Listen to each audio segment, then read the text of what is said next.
It's all about the mindset shift. You need to adjust yourself. They do it for 1-2 weeks because they're following everything by the book, but their mind stays the same. Majority of people, when they hear you failed, it's a negative feeling. This is what comes. They come to me and they're like, Natassia, I failed. And I was like, actually, you won. Right? Actually, you won. You said there is no point in having a conversation if it's not a deep one. Because there's thousands of people in the world that are looking for a deeper connection, and I want to be that person. And if you're open to it, then let's do it.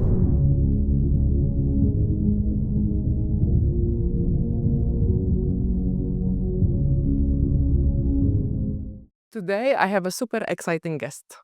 Natassia D'Souza, emotional eating coach and a founder of Feel It, Not Feed It. Natassia lost over 65 kilograms herself and discovered that the real battle wasn't on her plate. It was in her mind. Now, as a certified emotional eating coach and founder of Feel It, Not Feed It, she helps people cut through food noise, silence the binge voice, and build a life where weight loss is the byproduct, not the obsession. Her style? A mix of science, strategy, and just enough humor to make even stretch marks and the late night free trades less heavy. Through her Reclaim program and podcast Breaking the Cycle, Natassia proves that healing your relationship with food isn't about discipline, it's about freedom.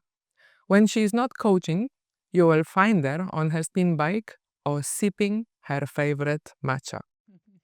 Natassia, welcome to From Hero to Human. Thank you. Thank you for having me. Thank you. I already feel in my body that this is gonna be a super powerful conversation. Absolutely. When we met a few weeks ago, it was a brief conversation. But what stood out for me, you said there is no point in having a conversation if it's not a deep one. Absolutely.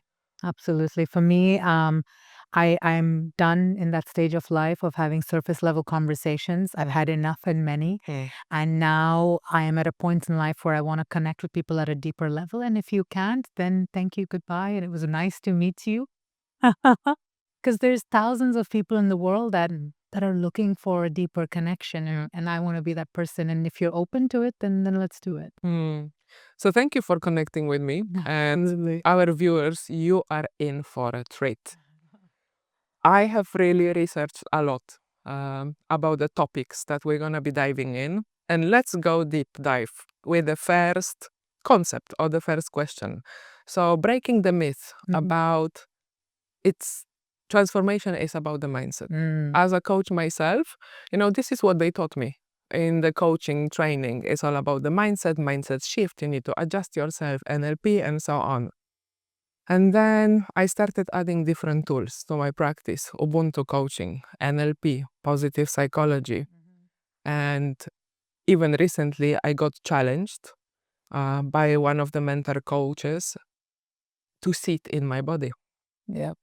And when I'm fully present in my body, I will be able to fully embrace the person in front of me.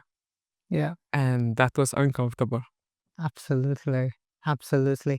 There's, when it comes to transformation, people think the more I do, the better I'll see.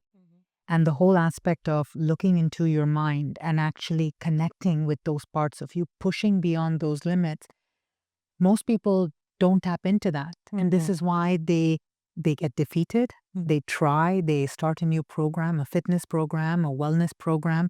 They do it for 1-2 weeks because they're following everything by the book, but their mind stays the same. It's one of the main reasons why people, after losing a lot of weight, gain the weight back, because their body is new, but their mind hasn't caught up. So if you don't play that catch up, you don't teach yourself that catch up, you will get stuck in time and you will go back to your old ways. I think it's so important. I mean, you experienced it, I've experienced it, and it is uncomfortable. You're so right. It is hard. I'm not gonna, there are people out there that make it sound very easy. Just do it, just go in. They say that because the more you do it, the better you get at it. So yeah, I agree with that 100%. And I think on this note, how to explain it to our viewers? We are holistic human beings, right? So there is mind, body, spirit. It's not just sitting in our heads creating a perfect plan. Yes, it does matter when you have a strategy in your head to follow through, because we like formulas. That's why you have your program. I have my magic formulas. I call them magic prescriptions. We want to have it easy. 1, 2, 3. Okay. But then I need to connect here. Absolutely. I mean, it's so if I look at if an individual that's a part of my program, and it is completely mind and body, and I bring in a lot of somatic work as well, because we can train your body to eat better. We can train it to track calories. We can train it to move. But if your mind is telling you you're stressed, you need a quick fix right now, and you don't know how to talk back to that mind, you're going to think you're a failure. And you're going to think I'm a procrastinator, I'm lazy, this is just not for me.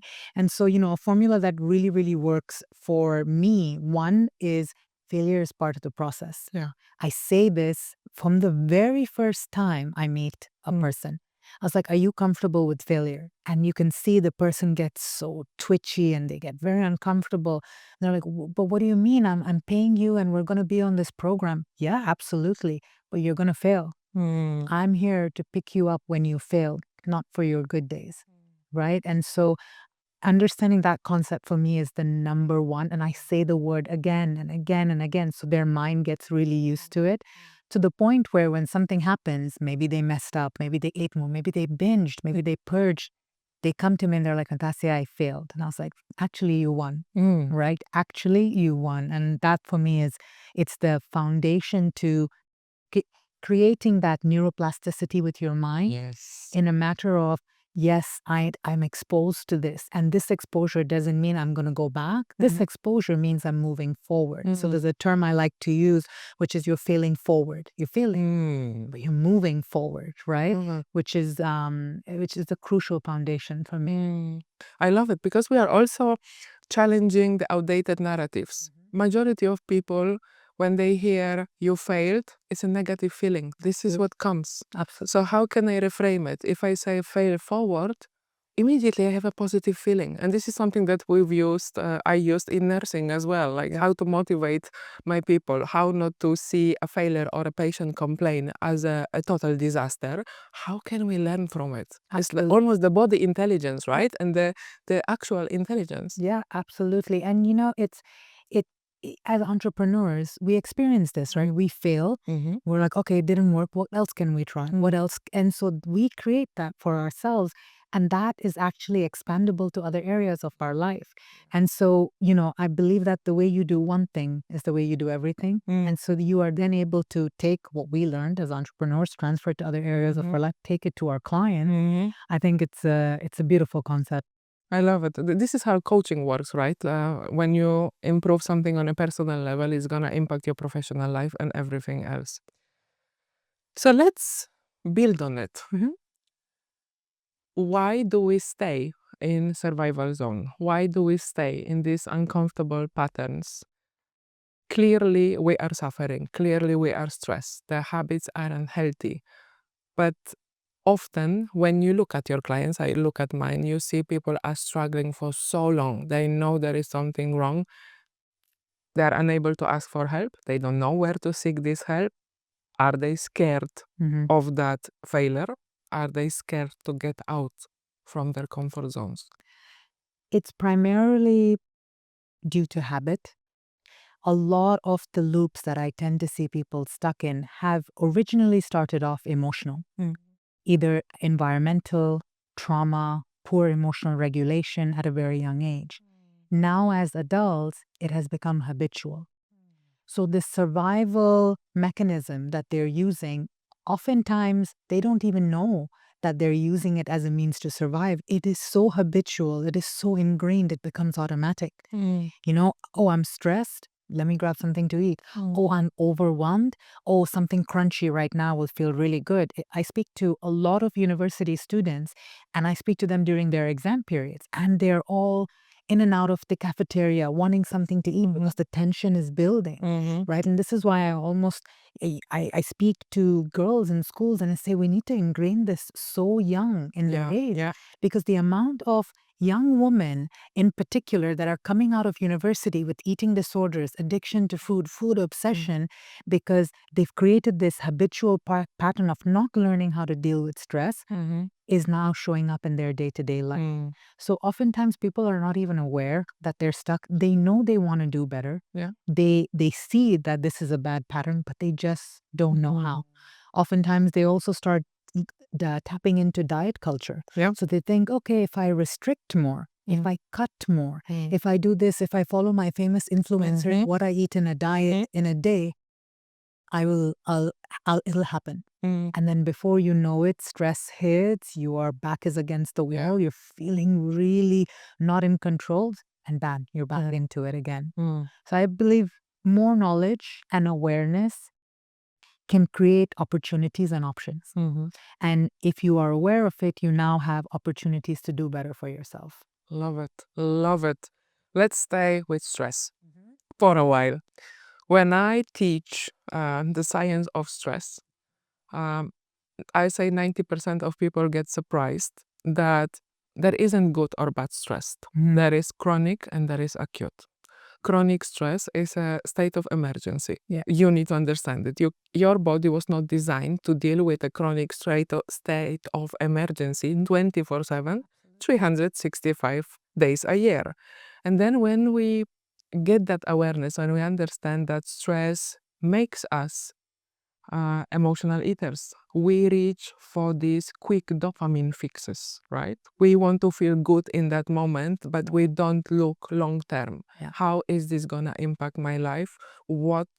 How is it gonna serve me? Yeah, absolutely. You know, a sentence I really like to hit home with people: what feels good in the moment will not feel good after. What feels good after will not feel good in the moment. And this truly boils down to instant gratification versus delayed gratification, right? In that moment when you're stressed and your back is against the wall, that instant dopamine hit that you're getting, it's going to feel good. For 2 or 5 minutes, you're going to be like, oh, everything, that sweetness, that chocolate melts in your mouth, the chips is crunching, the perfect sour cream and onion flavor. I'm like, oh, I'm not thinking about anything. But then 5 minutes later, because you've eaten a full bar of chocolate or a full bag of crisps, now you have doubled your stress. The first issue that you were stressed about is still there. Now you've gone to food to calm that stress, and now you're guilty about the food that you ate. So you've doubled the stress, right? And so what was just one is now become two. But what satisfaction the individual is getting is it's taken the mind away from the initial stress. So now they're constantly stressed about something that they're used to, my body, my eating habits, and it takes away the distraction of my initial stress that I was worried about. So this is where that whole delay process tends to continue, because they feel like, now I'm not working on my life, and they're gone to their familiar stress, my body, the way I look at it, the way I eat. And that's another pattern that tends to come up when stress eating takes place as well. I've learned the concept of stress and safety. This is where I've learned why people stay in stress zones, and actually it consumes much more energy to maintain, and that sounds paradoxical, to maintain the stress cycle. Because actually people who thrive, they're flowing. So it's effortless. And when you are describing this concept, you know what comes to my mind? You say double the stress when we are eating something in that moment to numb the pain. Yes, through our life, we oscillate between the pain and the pleasure. And here in Dubai, picture this.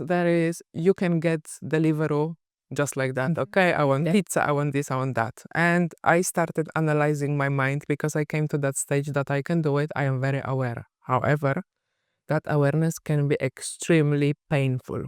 So imagine I'm ordering that takeaway. I'm not even stressed. I am happy. I want to celebrate something. I've ordered something that I know is super unhealthy. Why am I eating it? I can prepare home-cooked food, something that is nutritious, soulful, that is gonna make me feel good.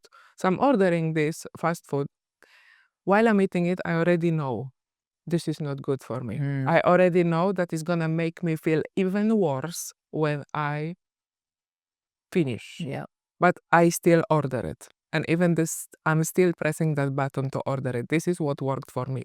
I need to almost slap myself and say, Magda, this is the situation and here is your choice. How many times are you gonna press the order button? Yeah. Yeah. It's there is a sense of excitement that builds. Did you feel that in that moment? Yeah. Happiness. Exactly. There is a sense, and the apps, the creators of these apps, the neuroscientists behind these apps, they know that. They know that. They are paid millions, if not billions, to create that instant gratification that you will fail. Seeing that, the reason they keep the driver and everything is because you're like, oh my God, it's coming. In 5 minutes, it's going to be in my mouth. There is so much neuroscience behind just the app being created. To the end user, Wow. we tell ourselves convenience, right? Like how convenient, so efficient, beautiful in a matter of minutes. But the actual reality is what it's doing to the internal system. Right? And it goes much deeper than just picking the order, the convenience of it. It goes much, much deeper, and I would do it even in my day-to-day life. And we're talking about food, but sometimes I'm like, oh my God, I need dishwashing soap and I need soap. Let me just call it right now. And so if I'm doing it with my house essentials, it will translate to my food essentials. It will translate to my work essentials. So I've told myself, Natassia, unless you have 6 items to order, Yeah. put it for your grocery list at the end of the week. So I practice it in my day-to-day life as well, because even me will see it creeping in to the food life, because there is that, no matter how much we try to control it, even if we're really good with food, there is that satisfaction of I can get it in a matter of minutes, So I can relate. I'm guilty of it as well, plenty times. I mean, I was with a friend the other day and she wanted a blanket. And at 12:30 a.m., we got a blanket delivered in 15 minutes for her puppy. At 12:30 a.m. So I was like grateful for this, but there is that downside or the dark side that I don't think people are often taking into consideration. I love it. And this type of awareness can only work when we are in a state of calmness, because your brain needs to be able to process this kind of data. And I often hear a question, so I am so stressed, I cannot even hear your message. Like, you are talking to me about thriving and I am surviving. Like, if I'm in a hospital setting, running around, the building is on fire, and you are now saying, like, pause, think, and, rehearse. And it's like, I know that a person needs to be able to move first from that high intensity emotional state to hear that message. Yeah, absolutely. I tend to see this a lot with high functioning clients or clients that work really in C-suite jobs, and they have 15, 20, 30 things on the go. And of course, you're absolutely right. In that moment, and that's it, I am not thinking. And so at that moment, I often tell them, all you have to do at that point is, can you breathe? Can you deep breathe for me? Can you connect to your body? Can you take off your shoes and put your feet on the ground? Can you do that? And just that action of slowing down, putting their feet on the ground, taking those deep breaths, holding it in, regulates the nervous system. It shows you that I can be present. Now, from there, you can start doing everything and the other. Because you're right, going from absolute chaos and hecticness and madness to I need to think, I need to realize, no, it doesn't happen. But keeping that space in between. Another exercise that I love is exercises with the senses. So telling individuals, first, look at 5 things that you can see. Yeah. Right? 4 things that you can hear. So, again, bringing that sense back. And if you're thinking food, food, food, and suddenly your mind's starting distracting because you're focusing on the basics around you, you've come back within yourself. Now, from here, what is your next step to move forward? Such a calm place. Now you reached your calm. Because when you tell a high functioning person, or a person that has OCD, or the person that has ADHD, or a person that's, surviving at that point, to do these things, it's Yeah. almost impossible. Yeah. It's almost impossible. But if we put that bridge in Mhm. between, it changes the game entirely. Mhm. Mhm. Yeah, well, I can go back to my executive days when I'm the superhero running around. And you know what worked for me? For some reason, I was able to find that moment of clarity and calmness, especially when I'm studying. I came across a concept of processing breaks. And I started blocking my corporate calendar Mm-hmm. 5-10 minutes It's beautiful. twice a day. Even my secretary was like, but you have a gap in here. Can I book a meeting? No, you can't. Yeah. Unless the CEO is calling, Magda is not available. Yeah. I'll close the door. I will burn some buhor. There are candles. I was allowed to do it in my office. Connect with my body. What do I feel? Yeah. Is there attention? Absolutely. Is there something going on? How can I recalibrate in that moment? I can go for a walk. And very often I used to just go outside the building and walk from one building to the other. Yeah.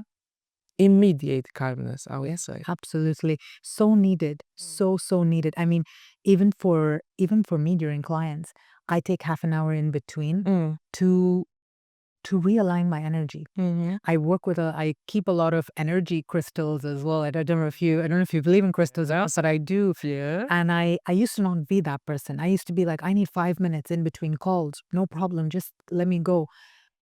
But I've realized both ways. One, I'm not the best coach for my Yeah. client when I don't give myself. Yeah. If the healer doesn't take processing breaks, Yes. the healer also can get burnt out. Mhm. I'm not giving you, Mhm. I'm not doing you any justice. So I love that. And I love that it actually has a terminology, processing breaks. I love that because I do that in my calendar. I need that half an hour and I'm not doing anything. I just sit. I'm literally just sitting still. I'll read a few notes of the client that I'm about to sit next. I tell myself, because sometimes calls will be heavy. I'm sure you'll experience that. And just sit there and, digest, make my notes. And it helps me so much for the next client and to process and move. And so, yeah, I'm going to start using that mantra. It's actually, share it with our viewers. I learned it from a LinkedIn course. There is a very famous guy called Dave Crenshaw, and he's created a lot of beautiful practices, for leaders, Lovely. how to lead as a human and Yeah. not as a hero. So I love it's there, it's all available, and, just look it up. So let's talk about that it's not about the size, but it is about feeling good. And when I was studying NLP a few years back, we also touched on how to deal with clients who are coming with weight loss related issues. And you are the expert in this, but I learned something really powerful that I also utilize in other areas with different goals of my clients. So when a person is coming to you and saying, I want to lose 20 kg, I will ask them to close their eyes and pull up a picture when you were at your ideal weight. How did it look like? You have a picture and you will see on their face they're already smiling. There are some good feelings flowing through the body. So I will ask, is there a feeling associated with it? How do you feel? I feel like $1 million. Wow, that's amazing. Is there a sound associated with it? Yeah, my friends are telling me you are glowing. Oh my God. So we want people to go towards feeling this way, not moving away. I don't want to be fat or I don't want to be unhealthy. And it's like, it's a beautiful way to motivate someone. Yeah, absolutely. I do an exercise with my clients and I call it the future you. And I take them through mental, emotional, physical, your eating habits, your ideal routine. And I end it with having them write a letter to themselves on this version of themselves because it allows them to really embody that person in their life. It allows them to truly see, what am I fighting for? I'm saying 20 kilos, right? I'm saying this is what I want. But what do I really want here in my life? What do I want to show up as? And it goes so much deeper. I mean, I'll ask them, well, how does this version of you eat? What does she have for breakfast? What does she do when she's snacking? And what does she dress? What is her lipstick shade? Her favorite lipstick shade? So it allows them to truly visualize and own it. And sometimes when people do the exercise, they're like, oh, Natassia, maybe it's not 20 kilos. Maybe I think I'm happy with 10. So it almost becomes like a reality check as well, that this thing that you've been fighting for years is now it's a smaller battle. It's something that you've made up in your head. So I love that, because it just allows people to really go beyond the surface. Yeah. Right? So it's like we are shifting the narrative, because in From Hero to Human, we really challenge the outdated norms. We challenge the notions that hitting goals, you need to do 1, 2, 3, you stay in your head, and this is how it's going to happen through mindset shift. There is so much conditioning that is ingrained in every single cell of our being. So undo it. It takes a conscious effort. It takes for us to reach to a place of calmness, because one of my magic formula is that calmness produces clarity, and clarity produces results. So one of the narratives is shifting the skinny, and the skinny used to be very famous, viral at some point, to being strong, confident, and at peace. Yeah, absolutely. I mean, we're in a world right now where if you speak to some woman, the fear is that skinny is coming back. And this is, of course, with the use of injections and fast weight loss and things of that sort. And it is very scary. It is a very, very scary time. The conversations that are happening behind closed doors now with people skinnier than usual is something that we're having to face. But that being said,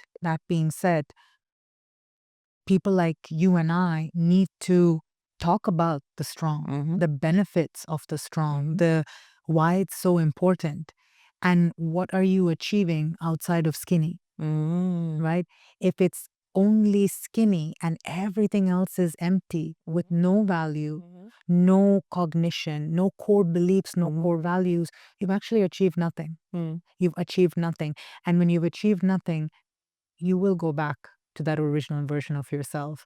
And it's a scary time that we're walking into, with injections playing such a huge role in our society today. But this information needs to be screaming from the rooftops right now, because unfortunately I'm seeing the downside of it in certain areas. Yeah.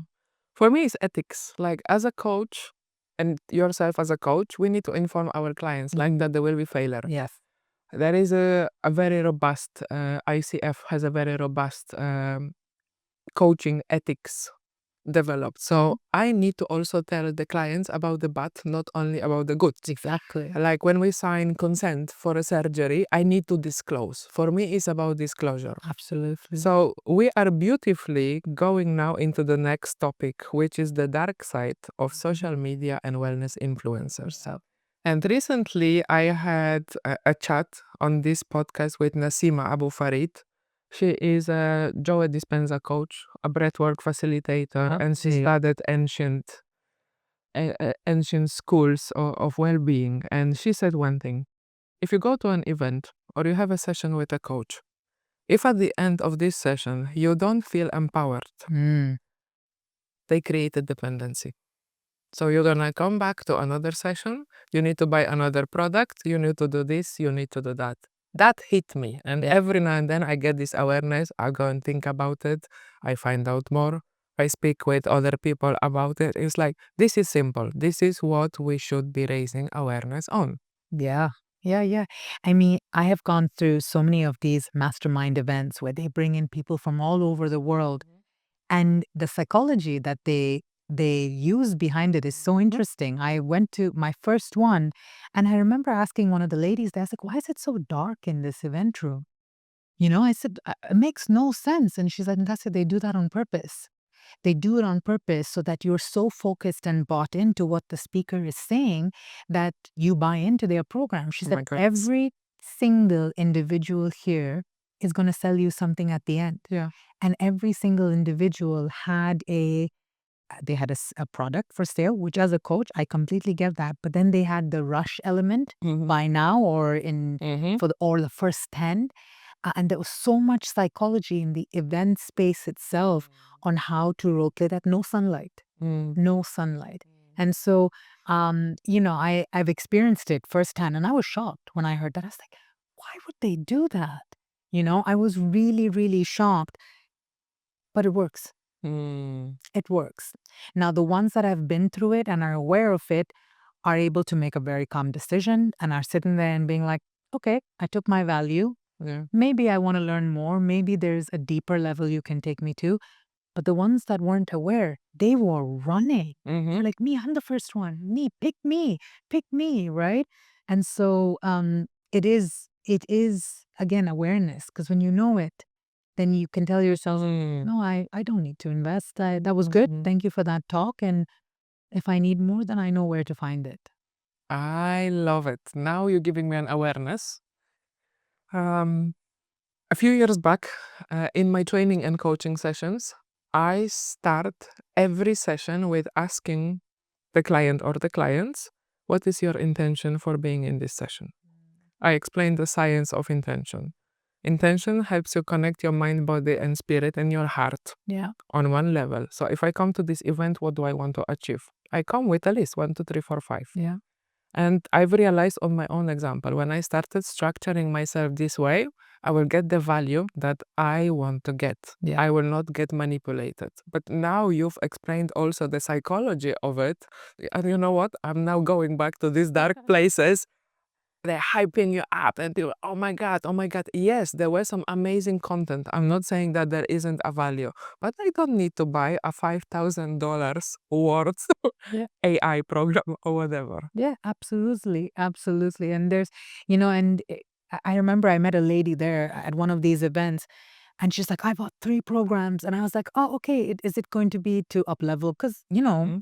I've bought programs as well, and they've helped me tremendously. I said, if any of them are to up level you, she's like, one, I'm not sure.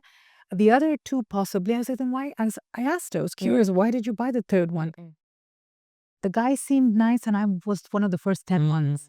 I was like, oh, wow, so interesting. So interesting. So it works. There was no intention. No, So you just bought it like in a moment. exactly. Interesting one. So let's stay with the social media because I've learned something, I cannot recall the source, that TikTok uses a similar mode of interaction that it's so addictive because it works in the same receptors in your brain like if you're a heroin user.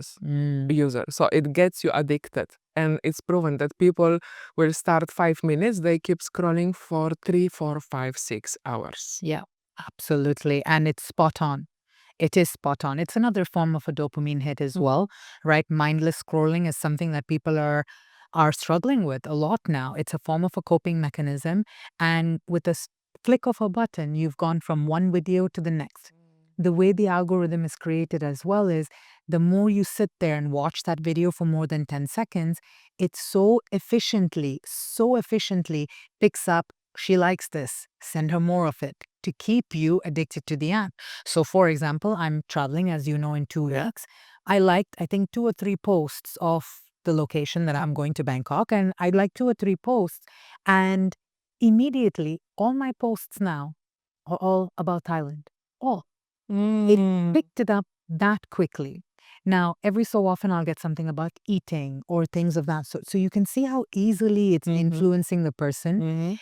If a person, if there's a vulnerable girl, right, on there, Yeah. looking at images of women's bodies, and she's staying there as this girl is trying on her outfit and buying all these new clothes, and this vulnerable woman or girl is looking there. Now TikTok's like, you spent a minute there, let me send you more of those. What are we doing to that vulnerable individual? Making her feel insecure, making her feel like she's not worthy, making her feel like she needs to buy new clothes, making her feel like she needs to be that shape to fit in, Yeah. right? And the cycle continues and continues and continues. There are great influencers out there. There are people out there that are creating change, creating value. But there's also this side, and I believe this relates directly to the dark side of people that are on there that's saying, I need this, I need that, I need this, because that's what's getting fed to them. So Yeah, so when we become more aware about these issues, we can start consciously creating our feed. And we talked before this podcast. I recently adopted a dog. Actually, it's not recently. Last November, we've adopted a beagle called Lucky, my mental health therapist. And I started watching a lot of content because I started studying him, what are his behaviors. So watching YouTube, watching Instagram. And for some reason, also the feed started suggesting to me rescue animals videos, not only dogs, but also cows. I came across a video that a lady in Poland rescued a cow. And the cow was asked a question, show me the happiness. And the cow starts jumping around, showing the happiness. So, what I'm trying to say here, this is not a crazy talk. My algorithm is now, I would say 80%, or the feed that is coming to me is animal related videos. Yes, so beautiful dogs being rescued, so positive stories from negative to positive, which I'm actually addicted, but I prefer this type of addiction than to watching someone who is skinny or had an Ozempic injection and now I feel I will never be that shape. So Absolutely. how can I even fit in that narrative? Absolutely. And I love that example so much because you took something that already exists in our culture that is going nowhere, right? And you have now made it to enable you to have happy feelings. Mm, We can do that. mm, AI, Instagram, TikTok, they're not going anywhere. yeah. But we can change the narrative. Mhm. We can. Because the narrative that we are looking at in a vulnerable position is demolishing us. Mhm. Or you can do the exact thing and put it like you did, happy hormones, looking at dogs, Mm. looking at, similar to you, I love cat videos, I love motivational speeches. I love listening to anything about Carl Jung, and he has a lot of quotes and different on TikTok, on Instagram. But I've shown the algorithm that, right? You've shown the algorithm that this makes me feel good. Mm. But we also have to show it what doesn't make us feel good, Mm. right? And not entertain it. Now, if we were internally still struggling with our confidence and our insecurity, to flick that video, whether it be right or left or up or down, which app you are, is hard. Yeah. Because internally it's telling you, watch it. Mm. Watch it. You want it. You want what she has. Mhm. You want that. And so you being able to say, no, show me more cow videos Yes. is a reflection of your internal happiness, Mhm. your internal likes and dislikes, Mhm. and that's showcasing in other areas of your life, Yes. right? So I truly believe when someone shows me their Instagram or TikTok, it's a narrative of what their like is like or what their life is like and what their mind is like, Yeah. right? Because it's a true reflection of it. Yeah. Wow. Wow. So much awareness again. So this is like, guys, this is your masterclass in here, how to make conscious Yeah. decisions because it all starts with awareness and then conscious choice. And I stress here conscious. Yeah, absolutely. Absolutely. And, it's being present. And the first thing I always tell people, they're like, yeah, but Natassia, it's all these girls on Instagram. It's like, let's Stop watching them. yeah, I was like, pull up your Instagram right now. Let's scroll for 15 minutes and stay not interested because they have the not interested option. Mm. And some clients will say, okay, yeah, let's do it. Other clients will be like, oh, no, I'll do it another time, which means that it immediately shows that you want that. You want to see that. You're addicted. You want to know, right? And then that tells a Yeah. completely different story as well. I love it. I love it. And here again, we are beautifully transitioning to the autopilot mode. Mm-hmm. I say every of these topics is my favorite one, but seriously, I have training sessions on each and every of these topics. So the autopilot epidemic is something that I study. And again, it's not to feel people bad. None of it is about shame. You are a bad person. That's why you are doing it. Autopilot mode is also a survival mechanism. So we go into autopilot when we are at capacity. I cannot take anymore. Work is up to here. Home life is also not happening. I'm just depleted. There is nothing there left. So I'm just gonna resort to ticking boxes. I want to have some happiness, so quick dopamine fix is gonna come in. Absolutely, absolutely.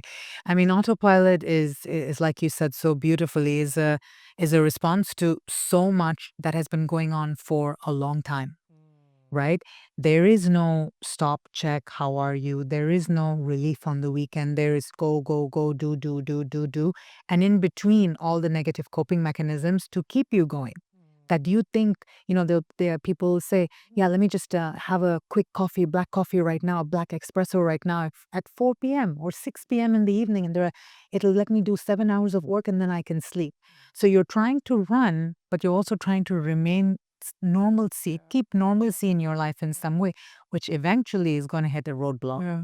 And when it hits that roadblock, it hits really, really hard, and with that, when that hardship comes, there is the shame element. Yeah. And shame, I find, as one of the most strongest emotions that can keep you stuck for a very, very long time. I see my clients that struggle with binge eating that deal with shame. And it's an emotion that is so viscerally deep and painful and makes you want to sit in the dark and not interact with people and not socialize with people. And sometimes it's often hard to come back from that. Something that I've learned a while ago, I didn't understand it at the time, that any change or transformation needs to happen from a position of love. Meaning you have to love yourself first. Yeah. So if it comes to body transformation, I love my body. I understand the functionality, all the positive things, thermoregulation, connection with other people, keeping me safe. Yeah. So when I started really embracing, you need to embrace it, you need to embody it. Only when you start loving yourself and understanding that I need to take care of myself because it's good for me. Yeah. Not to look good in pictures, or someone else is gonna tell me that I look good in these white trousers. And I'm gonna give an example because I think I need to say it. Today is the first time I'm wearing white trousers. Up till now, and I am now 45, going for 46, I used to think my legs were too fat to wear white trousers. But going through years of learning how to love myself, how to take care of my body so I feel good in it, how to adjust that mindset, and then also working on the spiritual side, so it's mind, body, and spirit. Yeah. And now today, I feel good. Yeah, that's beautiful. I love that. I love that. They look amazing on you, by Thank the way. you. And they look really amazing. And you're so right. There is this disconnect with our body. We're losing weight for it. We're putting clothes on it. But are we appreciating it? I would say love is important. But before getting to love, compassion and appreciation is something that is so important, because sometimes we can't even look at our bodies. We're disgusted by it. Don't show me the mirror. Yeah. No. Let me just put whatever I want to. And just being able to say, you know what? I accept you. You allow me to walk. You make me wake up in the morning. You allow me to hold my cup of coffee. You allow me to write. Yeah. You allow me to sing, to show up. Is so, so beautiful. And then when you go to the love part, then it becomes easier, right? Because then it's like, yeah, and now I love you. Right. And Wow. and that helps tremendously with the shame. If I have someone that comes to me and they say, Natassia, I'm so ashamed. I'm so ashamed of my behavior. I just ate 5-6 bags of chips. And the first thing I'll ask them in that moment was, tell me 3 good things that happened to you today. And they're like, are you not listening to me? I just told you I ate 6 bags of chips. I was like, I understand. I completely understand. And we're going to address that. But what good things happened to you today? And they're like, well, nothing. I was like, no, tell me something. Well, I went outside and there was some sunlight and I got some sunlight. Beautiful. And immediately the chemistry of the body starts changing. And now the way you look at that narrative of what happened changes as well. Yeah. So I love that. I do. Yeah. And then we also need to make peace with the previous version. So I think this is a masterclass because we're going stage by stage, helping you understand the initial part, how you move, because it's not going from survival to thriving 100K and you're gonna reach there. There is something in between. So how do I make peace with myself? And honestly, I feel everything in my body, what I'm saying now. So I think this is the beautiful stage in my life that I am able to feel it. Yeah, I love that. I love that. Making peace, easier said than done. Much easier said than done. But it's truly letting go. It's letting go and giving permission. Yeah. Letting go of these narratives that you have about yourself, letting go of, did I do this perfectly? Did I do that? Okay, you did it. And this boils down to the failure, the acceptance, and all of that. And on the other hand is giving yourself permission, right? If you wake up and you tell yourself, you know what? I feel fat today. I feel fat today. Yeah, I feel fat. So what? You feel fat. Give yourself permission to wear comfortable clothes that day, right? If you're feeling fat, why are we trying to hide it? There's no permission there. Now there's shame. Now there's guilt. So if we are trying to make peace, yes, I feel fat today. Yes, I feel bloated today. Maybe I'm about to get my period. I will make myself feel comfortable. The calmness the body feels when you've allowed it, you've given it permission Yeah. because it felt a certain way. We're not changing the narrative. Because oftentimes people think, I felt fat, now I need to take off that narrative and tell myself, I need to make myself feel skinny. Don't allow it. Right? I feel sad today. Okay. Give yourself a couple moments to feel sad. And sometimes people will say, yeah, but Natassia, I'm a mom and I'm a CEO and I can't feel sad. I didn't say feel sad for the whole day. I said take 20 minutes, put your saddest song, put your saddest movie, cry it out, wrap it up, and move on.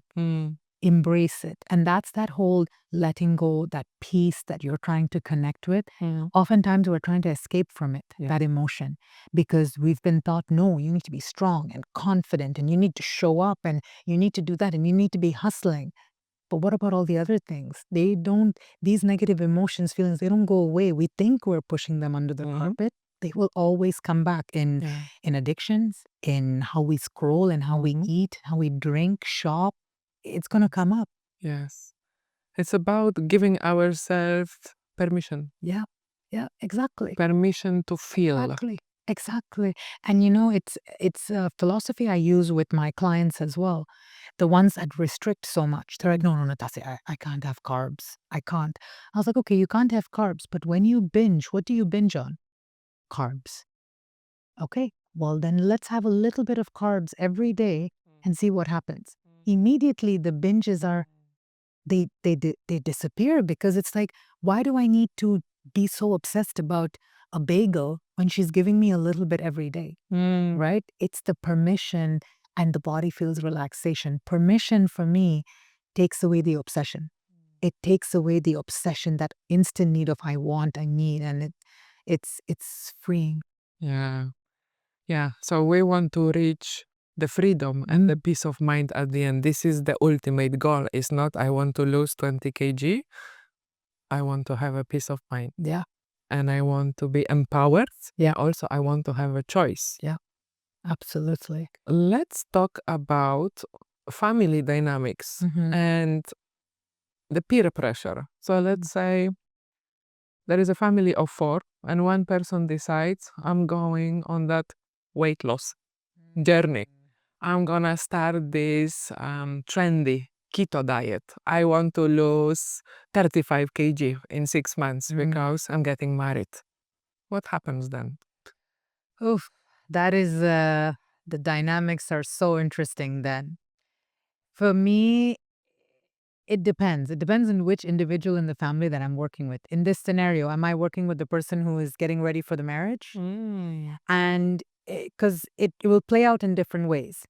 If I'm working with the individual who's struggling with food, but the individual in the household is now on this quick fix, it can be very triggering because I believe in slow and steady change. Yeah. I believe in 1 kilo a month. And that's the way I work with clients. I believe as weight loss as the byproduct and everything else that needs to get uncovered. Because you uncover everything and will come. And I will have scenarios where I work with people and they're like, Natassia, but my sister is on injections, or my cousin, she's getting married, she's on injections, or she's on keto, and it's triggering me and I don't know what to do and how to stop. And so oftentimes the discussions that we need to have is, tell me about the last time that you did something to lose weight really quick, right? Oh, well, I got my stomach surgery. I went on a 1,000-calorie diet. I was like, well, tell me about that experience. What happened? You lost all the weight? Yeah, I did. How did you feel? It was really good. Why are you here now? Because I gained all the weight back. Why did you gain the weight back? Because it was quick fix and it was not sustainable. That is the story you need to. I tell them, write it on your phone. Keep it on your note screen. When that trigger comes up, read it. Remind yourself of why you want to do this the right way. Yeah. Because sustainability is long term. It's slow. Quick fixes, yeah, they will happen. And so either exit the room when these people are talking, excuse yourself. If they try to impose their personal decisions on you, then say, you know what, I've tried that. Good luck to you, but I'm just going to do my things the way it is. You know, and oftentimes if you ride it out, if you just ride it out, you will see when the person starts falling through, let's say. You know, I'll use myself as an example. When I was younger, I used to love the show The Biggest Loser, right? And on this show, they would take extremely obese individuals and put them through a rigorous program to lose weight. It was my favorite show. As a child who was over 100 kilos, my dream was to be on this show. It was my dream. I would pray. If my parents didn't pick me up from school on time because I missed the show, I would be so angry because I would want to be here. Netflix just released a documentary on this show. I watched it this week. Exactly, right? And you've seen the horrors of the show. Yeah. The These manipulation. individuals they've lost all the weight, yeah, but the amount of stress they were under, the things that were happening behind scenes, over 80% of them have gained all the weight back, right? They have had eating disorders that they've dealt with. They've gained even more weight. And me sitting here now as an adult watching that thinking, oh my God, that was my dream. It was my dream to be on that show. That in itself was a clear picture for me that I'm so glad. I'm so glad, because if I was on that show and I had wished and my wish would have come through, I would probably not be here today talking to you about all of this. Yeah. And so, you know, I share that example with so many, and I keep it at such an open topic, because think about the time that you did a quick fix and it built. And usually people with struggling with weight, we have, right? We've done the 30-day detox. We've done the cabbage soup diet, the Atkins diet, the injections, the surgery. We've dabbled through all of that. This is not the first rodeo. Usually the people that come to me, this is not their first rodeo. So it's about reminding yourself of those moments and staying strong, you know, and building that internal confidence that I can do this in my own way. Is that illusion, right? We have so many examples now that what we see in front of us is not the actual truth. Yeah. Social media being one of the examples. And I learned from the guru of intermittent fasting, Ronan Diego, I think is his name. He said, going on a diet is like going on holidays. You will always come back. For me, this awareness is like, yes, just scrolling back through my experiences.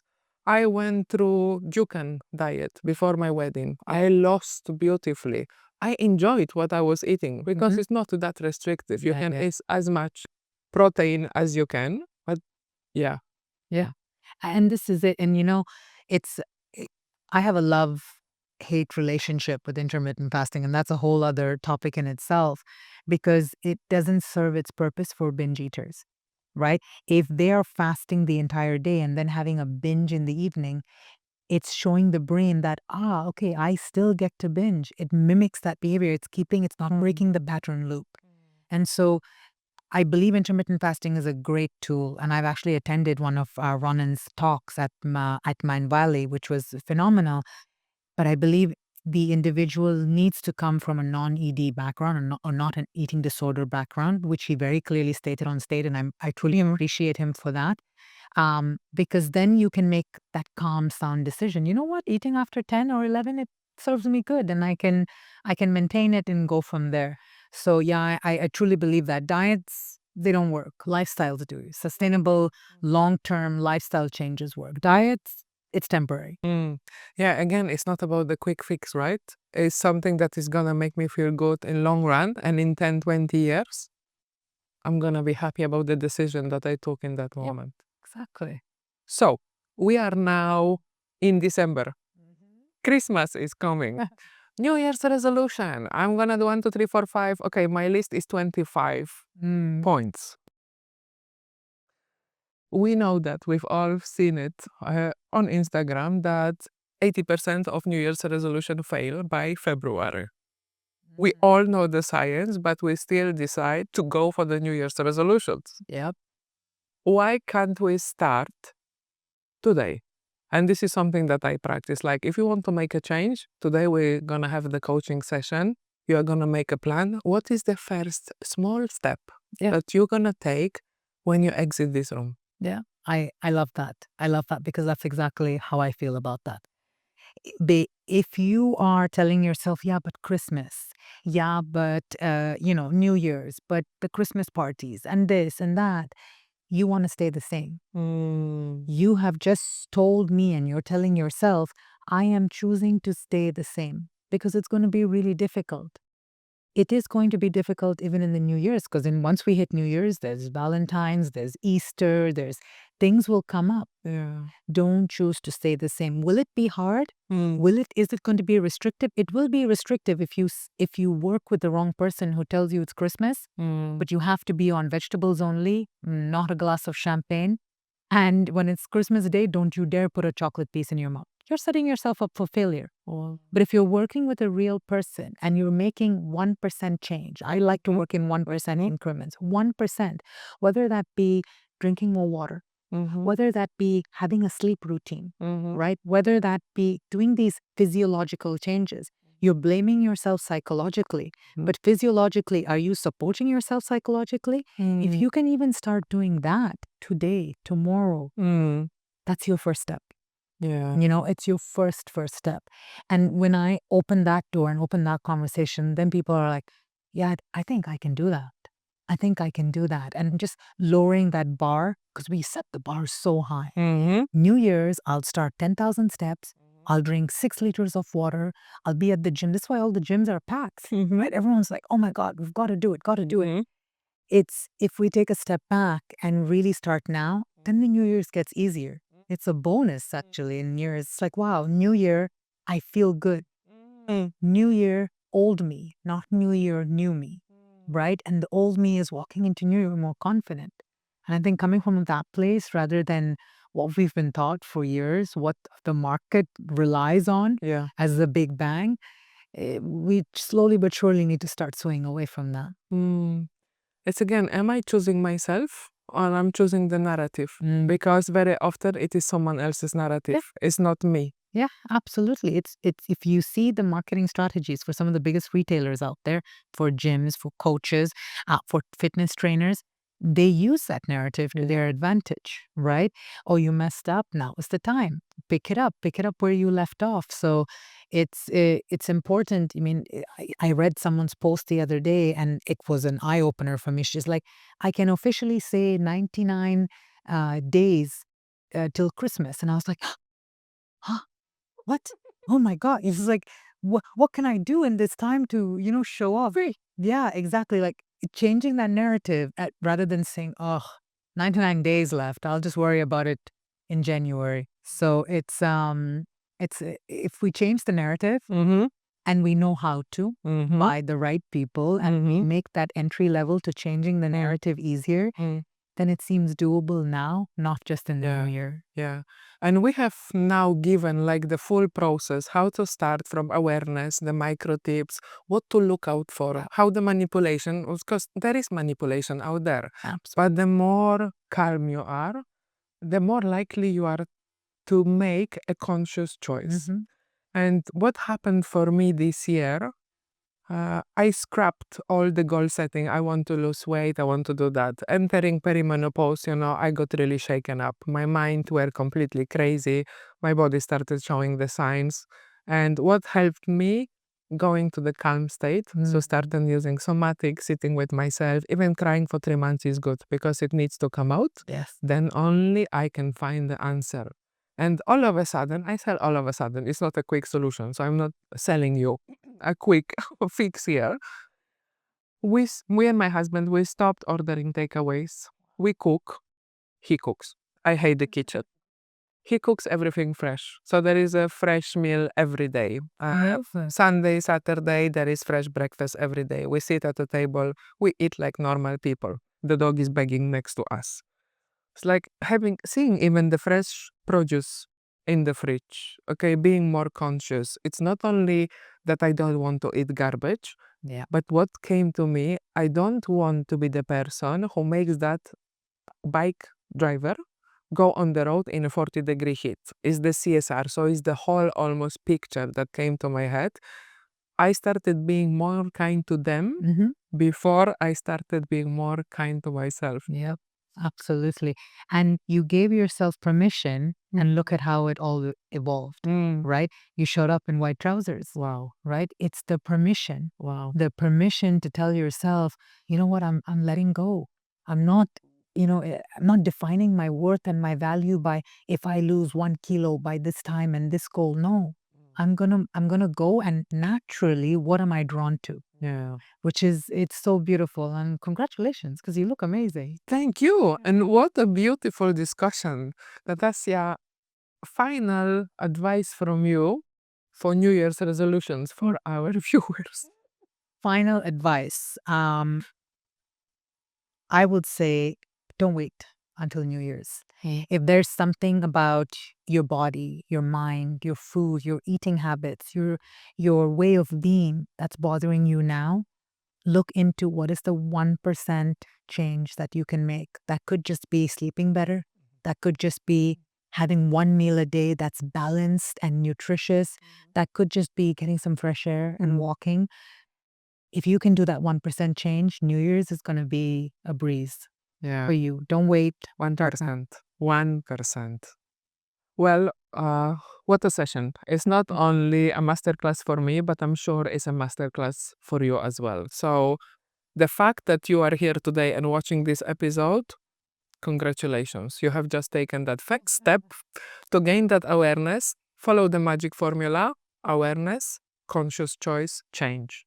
And when you see that one positive change on your personal level, please support those around you, because we are here in this space to create positive changes in our ecosystems, in our families, and in our communities. Yeah, that's beautiful. That's beautiful. Thank you. Thank you. My absolute pleasure. Thank you for having me. This was awesome.